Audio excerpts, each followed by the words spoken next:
En el 2500 a.C., esclavos egipcios abanicaban vasijas de agua para enfriar las habitaciones de los faraones. Esa arcilla porosa explotaba una ley de la física tan potente que podía bajar la temperatura del aire 30 sin electricidad. Cada civilización antigua dominó esto.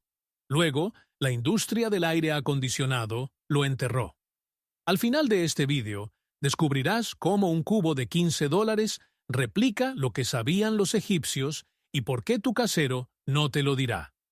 La ciencia detrás de esto no es teoría, es termodinámica medida y documentada por laboratorios de todo el mundo. Cuando el agua se transforma de líquido a vapor, absorbe energía del aire circundante. Los científicos llaman a esto el calor latente de vaporización. A 30 de abril C, ese número es de 2430 J por gramo de agua. En términos prácticos, evaporar un solo galón extrae aproximadamente 8.700 unidades térmicas británicas de calor directamente del aire. Eso es comparable a hacer funcionar un pequeño aparato de aire acondicionado de ventana durante una hora completa. Los ingenieros mapean este proceso en algo llamado diagrama psicométrico. Registra lo que sucede cuando el aire se encuentra con el agua. El potencial de enfriamiento depende de una medida crítica, la diferencia entre la temperatura de bulbo seco y la temperatura de bulbo húmedo. Cuanto más seco es el aire, mayor es esa diferencia, y cuanto mayor es la diferencia, más espectacular es el efecto de enfriamiento. En Phoenix, Arizona, a 105 F y 15% de humedad, el enfriamiento evaporativo puede bajar el aire entrante entre 25 y 30 degrees. En Denver, Colorado, a 94 y 25% de humedad, la caída sigue siendo de 15 a 20 grams. Ahora, aquí está el número que lo cambia todo. La Sociedad Americana de Ingenieros de Calefacción, Refrigeración y Aire Acondicionado ha documentado que el enfriamiento evaporativo de 2 etapas utiliza entre un 60 y un 75% menos de electricidad que los sistemas convencionales basados en refrigerantes.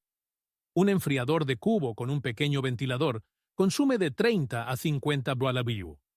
Un aparato de aire acondicionado de ventana consume de 500 a 1500 Wh para un enfriamiento de zona personal comparable. Eso es una relación de 10 a 1, a veces de 30 a 1. La física no es sutil, es abrumadora. Pero esto es lo que lo hace realmente notable. No descubrimos esta física, la heredamos de civilizaciones que la dominaron miles de años antes de que existiera la electricidad. En el antiguo Egipto, alrededor del 2500 a.C., los frescos representan a sirvientes abanicando grandes vasijas de arcilla llenas de agua. Esas vasijas estaban hechas de arcilla margosa que se encontraba en los márgenes del valle del Nilo. Los trabajadores cocían la arcilla a temperaturas que la dejaban porosa. En los días calurosos, el agua se filtraba a través de las paredes hasta la superficie exterior, donde se evaporaba. El aire alrededor de cada vasija se enfriaba drásticamente. Los registros arqueológicos también muestran a los egipcios colgando cañas y telas mojadas en puertas y ventanas. A medida que el viento del desierto soplaba a través de la tela húmeda, el aire que entraba en sus hogares bajaba de temperatura inmediatamente. Una característica prominente de la antigua casa egipcia era una estructura conocida como malkaf, un captador de viento triangular montado en el tejado que se abría hacia el norte. Capturaba la brisa fresca y la canalizaba hacia los espacios habitables de abajo. 500 años antes de Cristo, en la antigua Persia, los ingenieros construyeron captadores de viento llamados badhirs, que aún hoy se mantienen en pie en la ciudad de Yazd. Estas altas torretas abiertas se orientan hacia el viento predominante. El aire descendía por la estructura y atravesaba canales de agua subterráneos. El contacto con el agua enfriaba el aire, que luego circulaba por la casa.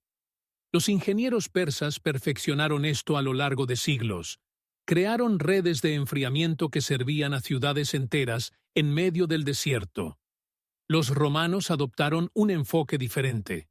bombeaban agua fría de sus famosos acueductos a través de las paredes de las casas de élite para enfriar las viviendas durante los brutales veranos mediterráneos.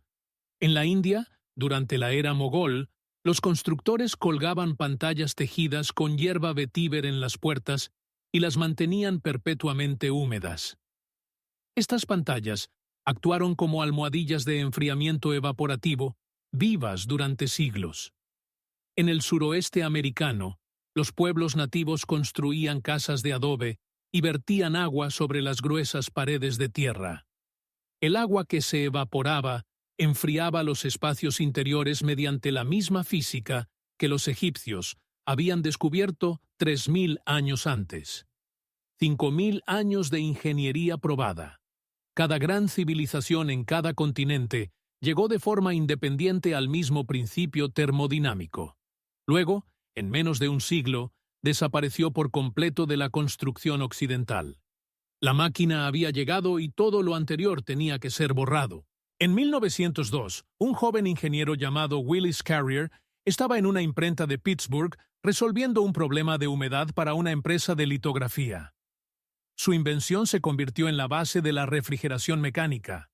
Para la década de 1920, Carrier Corporation había lanzado la campaña Weather Maker, creador de clima, posicionando el aire acondicionado como el símbolo de la modernidad y el progreso. Su marketing enmarcó el enfriamiento evaporativo y pasivo como primitivo e insalubre.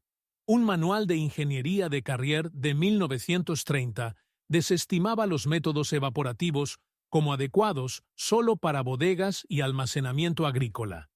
Las publicaciones de la industria celebraban el triunfo de la máquina sobre la naturaleza, como si la dependencia de la electricidad representara un avance en lugar de una vulnerabilidad. El cambio ocurrió rápidamente. En 1927 surgieron los primeros códigos mecánicos modelo con una fuerte participación de representantes de la industria de HVAC.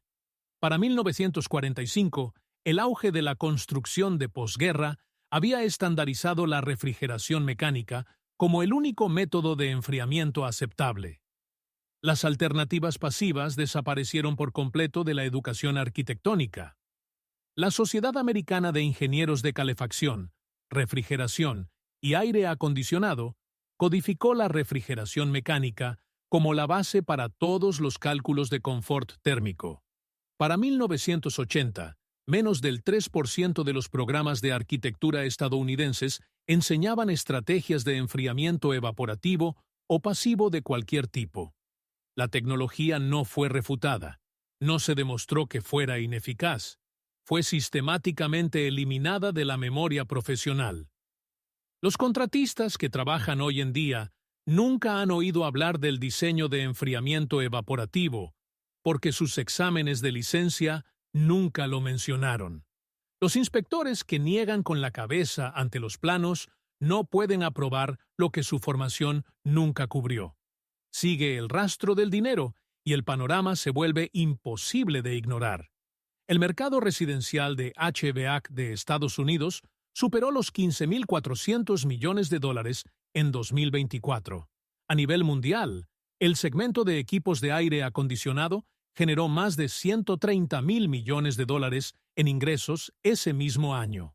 Casi el 88% de los hogares estadounidenses dependen ahora del aire acondicionado. Cada una de esas unidades requiere recargas de refrigerante, reemplazos de filtros, reparaciones del compresor y, finalmente, un reemplazo completo a un costo de $5.000 a $10.000 por sistema. Ejecutivos en salas de juntas corporativas y lobistas en los pasillos del gobierno han construido un imperio sobre la complejidad mecánica. Un cubo de $15 con almohadillas evaporativas y un pequeño ventilador no puede sostener una industria de $130.000 millones. La física funciona. El modelo de negocio requiere que nunca lo aprendas. Los códigos fueron escritos, los planes de estudio fueron eliminados. La industria se aferró a su modelo de ingresos. Pero hay un lugar donde las consecuencias de este borrado no son abstractas en absoluto. se miden en certificados de defunción y comienza con una pregunta que tu casero espera que nunca hagas. No existe una ley federal en Estados Unidos que exija a los propietarios de inmuebles de alquiler proporcionar aire acondicionado. Una encuesta de Reuters examinó las regulaciones de vivienda en los 50 estados. Casi la mitad de los estados exigen a los propietarios que mantengan las unidades existentes, pero ni un solo estado exige que se proporcione aire acondicionado en primer lugar. La mayoría de las jurisdicciones clasifican el aire acondicionado como una comodidad, en lugar de un requisito básico de condiciones de vida habitables. Solo un puñado de ciudades exigen que los propietarios proporcionen refrigeración. Tempe, Arizona, Dallas, Texas, el condado de Montgomery, Maryland, aprobaron su ley tan recientemente como en 2020. Esa es la lista completa. En el resto de América, tu casero no tiene ninguna obligación legal de evitar que te sobrecalientes dentro de tu propia casa. Ahora, considera lo que esa brecha significa en términos humanos. 2023 batió el récord de muertes relacionadas con el calor en Estados Unidos. Al menos 2.300 certificados de defunción citaron los efectos del calor excesivo como causa de muerte ese año. Más de 35 millones de estadounidenses informan vivir sin ningún tipo de aire acondicionado. Los datos del censo muestran que los inquilinos, con casi el 14%, tenían significativamente más probabilidades que los propietarios, con el 8%, de experimentar condiciones peligrosamente calurosas dentro de sus propias casas. Una investigación del Departamento de Salud de la ciudad de Nueva York confirma lo que muchos sospechaban. La falta de acceso a aire acondicionado en el hogar es el factor de riesgo más importante para morir por estrés térmico.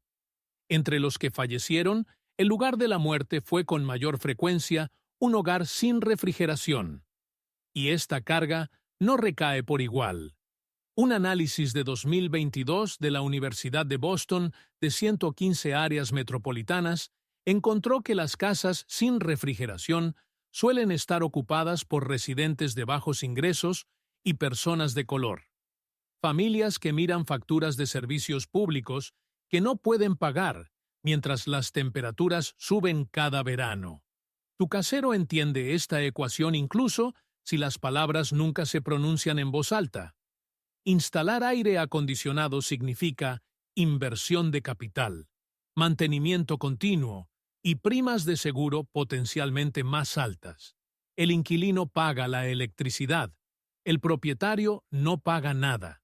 Cuando se les preguntó al respecto, los grupos de presión de los propietarios han dicho a los legisladores que tendrían que subir los alquileres para cubrir el costo de mejorar los sistemas eléctricos y añadir equipos de refrigeración. Un enfriador evaporativo de $15 construido con un cubo de ferretería no amenaza el margen de beneficio de nadie, que es exactamente por qué ningún casero, ninguna empresa de gestión de propiedades y ningún contratista de HVAC te lo sugerirá jamás. Los códigos están escritos en tu contra. La industria se beneficia de tu ignorancia, pero aquí está lo que ninguno de ellos puede quitarte. La física funciona independientemente de lo que diga cualquier casero, inspector de edificios o lobista de la industria, y por el coste de una sola pizza, puedes construirlo tú mismo. Un cubo de plástico de 5 galones con tapa a presión de cualquier ferretería. Un pequeño ventilador de batería o USB de entre 8 y 12 pulgadas de diámetro. Una lámina de medio de almohadilla de enfriamiento evaporativo hecha de celulosa o fibra de álamo temblón. Una pequeña bomba sumergible de acuario para la circulación continua de agua es opcional. El coste total oscila entre $12 y $18, dependiendo de dónde compres. El coste de funcionamiento durante 8 horas completas de enfriamiento asciende a aproximadamente 2 a 5 céntimos de electricidad. Compara eso con $1 o más al día por una unidad de ventana típica de 6.000 BTU, funcionando el mismo período. La construcción tarda menos de 1 hora. corta de 3 a 4 orificios de ventilación circulares en la pared lateral del cubo. Cada orificio debe medir aproximadamente de 2 a 3 pulgadas de diámetro. Enrolla la almohadilla de enfriamiento evaporativo en un cilindro y presiónala a ras contra la pared interior del cubo. Cada porción de flujo de aire debe pasar a través de ese medio humedecido. Monta el ventilador en la tapa, mirando hacia abajo, para que empuje el aire hacia el cubo desde arriba. El aire es forzado a través de la almohadilla saturada y absorbe el calor latente de evaporación. Sale por esas aberturas laterales enfriado entre 10 y 20 grados Fahrenheit, dependiendo de la humedad local. Ahora, aquí es donde la honestidad importa más que la publicidad. Esto no es un reemplazo para el aire acondicionado de toda la casa. Esto es enfriamiento de zona personal. Flujo de aire dirigido que enfría a la persona, no toda la estructura. En climas secos del suroeste americano, el oeste de las montañas y las grandes llanuras, esto funciona notablemente. En Phoenix, Denver o Albuquerque, donde la humedad relativa está por debajo del 30%, la caída de temperatura es drástica e inmediata. Pero en climas húmedos a lo largo de la costa del Golfo o en todo el sureste, la eficacia disminuye drásticamente. El aire en esas regiones ya transporta mucha humedad. La alta humedad ralentiza la evaporación. Una evaporación más lenta significa menos enfriamiento. Eso no es un defecto en el diseño. Es la física diciéndote qué herramienta se adapta a qué entorno. La gestión de la humedad dentro de la habitación importa igualmente. Debes abrir una ventana o proporcionar una vía de escape. El enfriamiento evaporativo añade humedad a cada pie cúbico de aire que toca. Si esa humedad no tiene dónde ir, la humedad se acumula hasta que la evaporación se detiene y el enfriador se vuelve inútil. El intercambio de aire fresco no es opcional. Es lo que hace que el sistema funcione. El consumo de agua es de aproximadamente 1 a 2 galones por sesión de 8 horas. Empapa bien la almohadilla antes del primer uso para un enfriamiento inmediato. Rellena el cubo a medida que los niveles de agua bajen a lo largo del día. Mantén la almohadilla limpia y reemplázala cuando la acumulación de minerales reduzca la absorción. Una configuración bien mantenida dura una temporada de verano completa con una sola almohadilla.